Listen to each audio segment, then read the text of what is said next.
첫 번째 한랭킹 키워드는 바로 집콕입니다. 거리두기 2.5, 다시 집콕. 코로나19 상황이 심상치 않죠. 그러다 보니 실내외 마스크 착용이 의무화됐는데 곳곳에서 마스크 착용을 둘러싼 갈등이 이어지고 있습니다. 특히 대중교통에서 빈번하게 일어나고 있는데 이틀 전 지하철에서 있었던 일 영상으로 만나보시죠.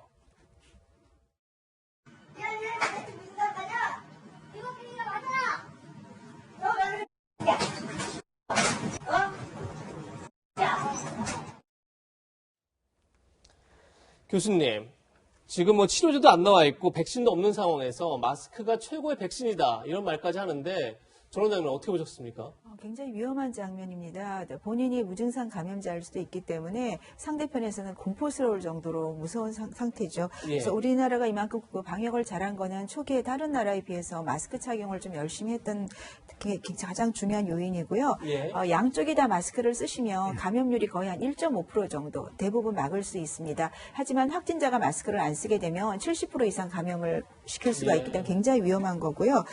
백신은 사실은 나오더라도 지금 한 효과가 50% 정도 있을 것 같고, 그리고 이것이 홍역 같은 장기 면역이 아니고 일반적인 독감이나 그런 것처럼 변이를 잘하기 때문에 한 6개월 정도밖에 가지 않을 것이다. 그러면 우리가 매년 백신을 맞아야 된다. 맞더라도 고령자나 그런 경우는 항체가 안 생기기 때문에 걸리실 수가 있거든요. 그러면 가장 중요한 지금으로 현재 예방 방법은 마스크라고 생각합니다. 그러니까 마스크가 처음과 끝이라고 생각하시고 앞으로도 마스크 착용을 생활하는 것이 필요할 것 같습니다. 예. 네. 지하철에서 난동을 부린 이 남성은 결국 어제 구속됐는데요. 법원에 출석한 남성의 목소리부터 듣고 오시겠습니다. 도대체 폭행 왜 하신 겁니까? 지하철에서 마스크 써야 되는 거 모르셨어요? 네, 몰랐습니다. 피해자분들께 하실 말씀 없으세요? 잘못했습니다. 약을 한 24장 가량 정신과약을 먹고 좋을죠. 약 때문에 폭행하신 건가요? 저는 어쩌나 그런 면도 있는데 자신은 이런 일이 없어서 최선을 다하겠습니다. 마스크 착용하는 거 원래 모르셨나요? 잠을 못 잤어요. 하루 종일 네, 위원님 보신 것처럼 폭행을 왜 했냐는 기자의 질문에 마스크를 써야 하는지 몰랐다. 이런 대답을 하고 있어요. 그러니까 굉장히 비상식적인 답변이죠. 얼마 전에도 사실은 이제 버스에서 마스크를 끼라는 운전기사의 어떤 요구를 듣지 않고 바로 버스 기사를 폭행했던 분이 이제 구속된 상황이 있었습니다. 이것도 마찬가지고 지금 이제 우리가 마스크를 써야 되는 상황이 이제 지속되다 보니까 이런 비정상적인 사람들이 사실은 대중적인 교통이나 이런 데서 많은 난동을 부린다든지 굉장히 어떤 폭력적인 부분을 행사하고 있지 않습니까? 그렇기 때문에 결국은 지금 좀 전에 우리 화면에 보셨겠지만 직접 이렇게 폭행 벌어지고 또 주변에 어떤 시민분들이 굉장히 위협스러운 상황에 처했어요. 그렇죠. 근데 이걸 어떤 면에서 보면 우리가 좀 이제 시민들께서 이제 공동 대응을 좀 하셔야 될 것 같습니다. 이게 어떻게, 이걸 지금 경찰력이나 이것만으로 지금 극복하기는 굉장히 어렵지 않습니까? 그렇기 때문에 사실 이런 불상사가 충분히 더 일어날 수 있는 가능성이 있거든요. 왜냐하면 이게, 이만큼 사회적인 거리두기나 이런 게 더 강화되면 좀 비정상적인 분들이 더 많아질 수 있어요. 자, 그렇기 때문에 주변에 계시는 시민들께서 좀 더 힘을 합쳐서 이런 부분에 대해서 좀 제압을 하고 또 어떤 주민들의 어떤 시민들의 안전을 확보하는 그런 일들이 좀 있었으면 하는 바람입니다. 네. 네. 그럼 지금부터 코로나19 현황을 살펴보겠습니다. 오늘 0시 기준 국내 코로나19 신규 확진자가 323명 발생했습니다. 지난 27일 400명대 소순 이후 이틀 연속 300명대를 유지하고 있는데 지금 보시는 것처럼 국내 신규 확진자가 308명입니다. 해외 유입이 15명이고요. 계속 300명대를 유지하고 있습니다. 천은미 교수님, 지금 이런 상황 절대 안심할 수 없는 그런 거죠? 네, 몇 명이 조금 줄었다는 지금 의미가 없습니다. 왜냐하면 이 코로나19 바이러스가 현재 유행하는 것은 초기보다 거의 10배 이상 감염력이 높고 바이러스 양도 대단히 많이 나옵니다. 또 하나는 무증상 감염이 80% 이상, 90%에 육박한다고 보고가 되어 있기 때문에 누가 어디서든 감염될 수 있고 지금 감염 장소를 보시더라도 모든 곳에서 다 나오고 있습니다. 일정 지역이 아니거든요. 그리고 문제가 무증상 감염이 많은데 고령자분이 또 감염이 잘 되세요.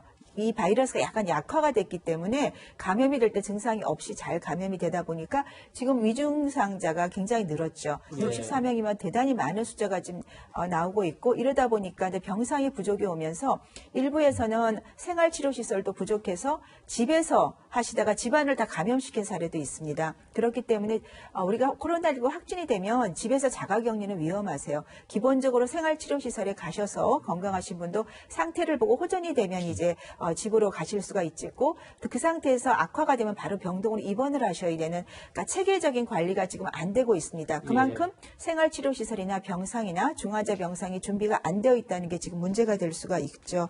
그래서 중요한 것은 지금 뭐 사람 확진자 수가 뭐 오늘은 좀 300, 내일은 400 이것이 중요한 것이 아니고 수도권에서 지방으로 지금 확산세가 지속이 되고 있고 고령자 중심의 무증상 감염이 확산이 되는 상태에서 우리가 언제 어디든 감염이 될 수 있다. 정부에서는 의료계에서는 지금 병상을 생활치료시설은 저는 호텔을 이용하는 게 참 좋을 것 같아요. 수도권 주변에 호텔을 국가에서 좀 하셔서 거기에 생활치료시설로 이용을 하시게 되면 지금과 같은 그런 조금 문제가 되는 사례는 우리가 극복을 할 수 있다고 생각합니다. 네. 예, 교수님. 어제 정은경 본부장이 이번 주에 2,000명까지 나올 수도 있다. 이렇게까지 얘기했단 말이에요. 어떻게 교수님 볼 때도 그 정도까지 나올 수 있다. 이렇게 보시나요?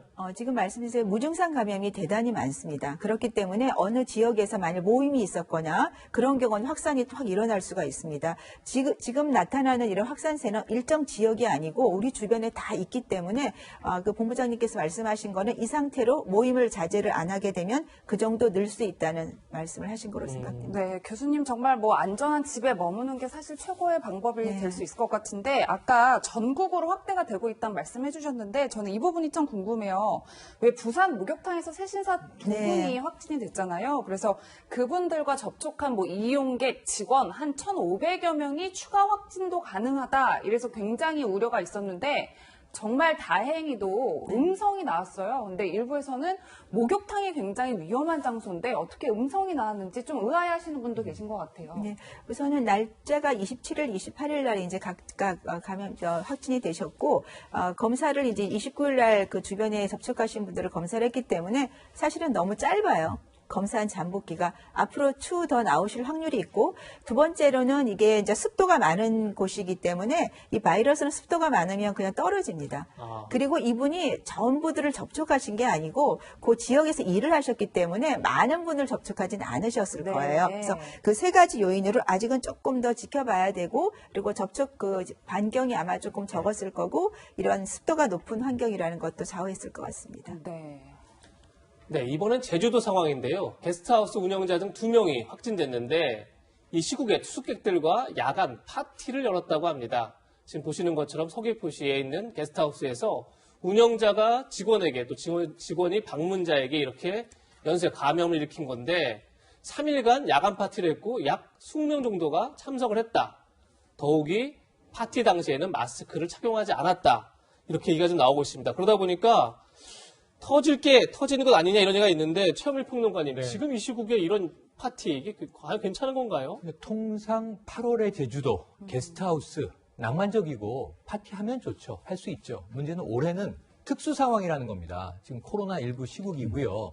지금 2.5단계 확산이 되면서 사실은 카페도 이용하기 힘든 지경이 됐습니다. 음식점, 외식도 힘들어졌고요. 그래서 모든 시민들이 정말 자신의 생활을 다 이렇게 위축시키고 있는 상황에서 자, 파티를 열었다. 파티하면 뭐가 떠오르세요? 술 마시지 않았겠습니까? 또 그리고 뭐 이제 제주도에 야간 파티다. 뭐 캠파이어도 하고 우리가 음악도 틀어놓고 춤도 추고 이제 이런 분위기일 텐데 확진이 안 되면 이상한 거 아닐까요? 그래서 이 게스트하우스의 운영자 확진됐고요. 그리고 접촉했던 직원 확진됐고요. 20여 명의 그리고 이게 잠깐 흥을 돋구기 위해서 거리 두기를 최대한 야외니까 하는 가운데 잠깐 모여서 뭐 축배를 들고 헤어지시죠도 아니고 사흘을 했다는 거잖아요. 그럼 이거는 지금 코로나19 상황을 전혀 염두에 두지 않았다.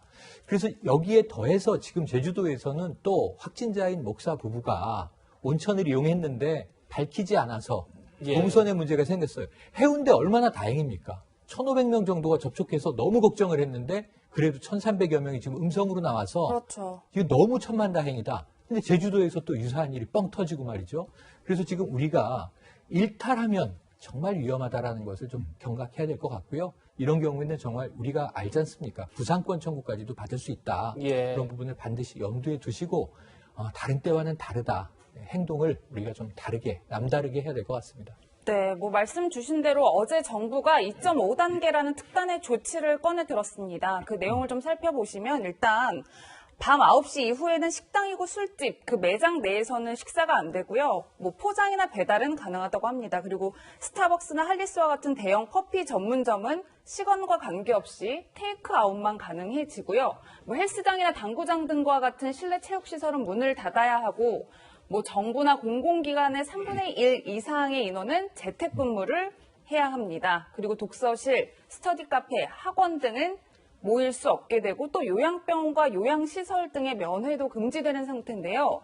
이 의원님, 근데 저는 궁금한 게요. 네. 왜 앞서 말씀드린 대로 스타벅스나 할리스와 같은 대형 커피 전문점에서는 매장 내 식음이 불가능하단 말이에요. 그런데 대형 빵집 있잖아요. 네, 그렇죠. 거기서는 또 밤 9시까지 빵도 먹고 커피도 마시고는 또 가능해요. 좀 현장에서의 혼란이 있을 것 같아요. 그러니까 이게 지금 이제 2단계, 3단계로 바로 올라가지는 못하고, 조금 더 이제 2단계보다는 이제 중간 단계적인 성격으로 하는 것 같아요.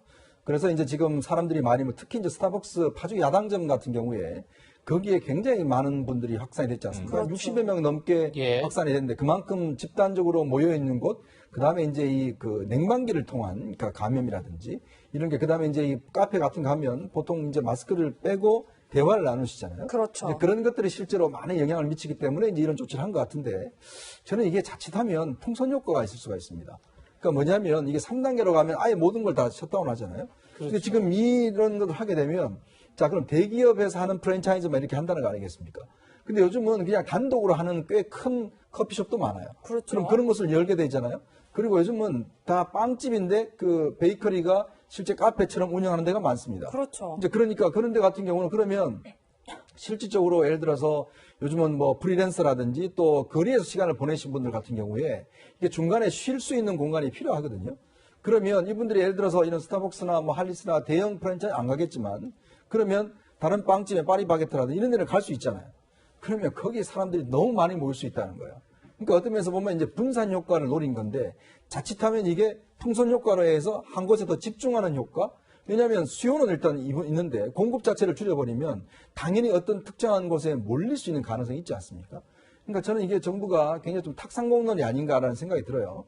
그리고 지금 이제 식당 같은 경우도 이제 밤 9시 이제 이후에 못 열게 돼 있는데 그렇게 되면 사실 호프집이나 이런 데 같은 경우는 사실 9시 이후에 본격적인 영업을 하는 데인데 그런 데들은 일단 다 문을 닫게 돼 있습니다. 그러니까 참 대책 없이 일단 문을 닫아야 되는 상황이기 때문에 단순히 그냥 밥만 먹는 식당만 하는 것인지 이게 사실은 이제 좀 너무나 편의적으로 한 게 아닌가.